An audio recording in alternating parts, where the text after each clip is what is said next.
Assalamualaikum warahmatullahi wabarakatuh. Saya Ali dan Nufraili, NIM 21110404192. Saya akan mempresentasikan tentang studi Islam di era modern dan kontemporer guna memenuhi nilai UAS.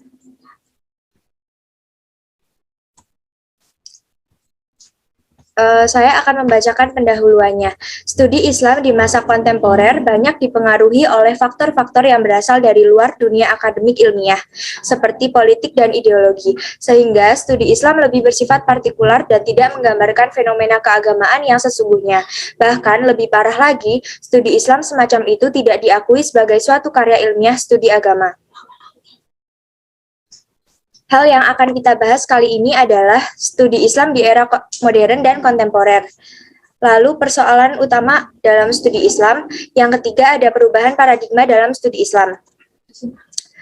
Yang pertama ada studi Islam di era modern dan kontemporer.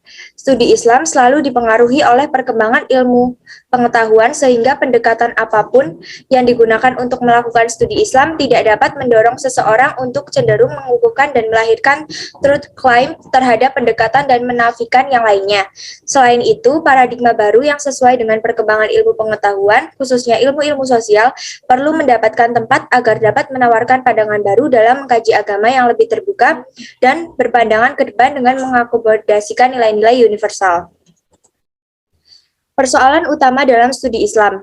Yang pertama ada sikap kritis dalam studi Islam.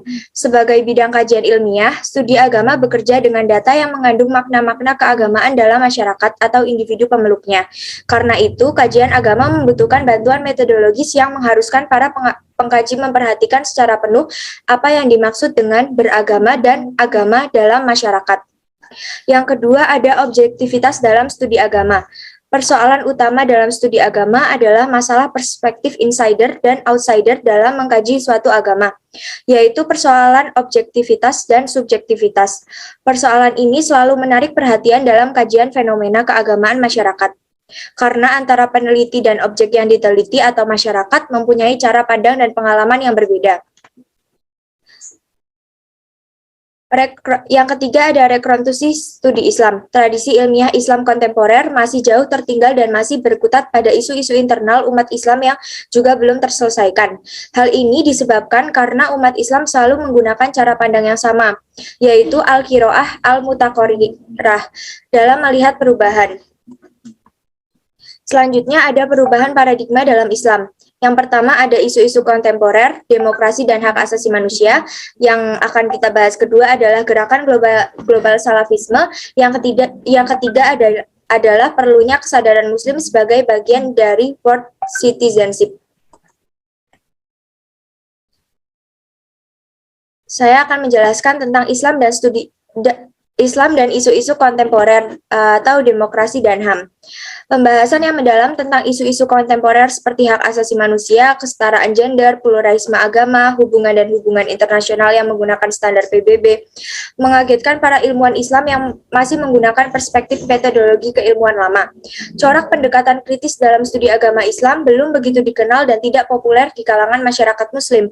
Ada keyakinan kuat di kalangan umat Islam bahwa pelaksanaan ajaran agama di masyarakat tidak perlu dipertanyakan ulang, tidak perlu ditinjau ulang, tidak perlu diteliti, tidak perlu diamati. Yang semua itu berarti bahwa ajaran agama Islam tidak boleh dikritik. Bahkan lebih dari itu, upaya penafsiran kembali ajaran Islam dianggap sebagai propaganda Barat yang hendak menghancurkan Islam.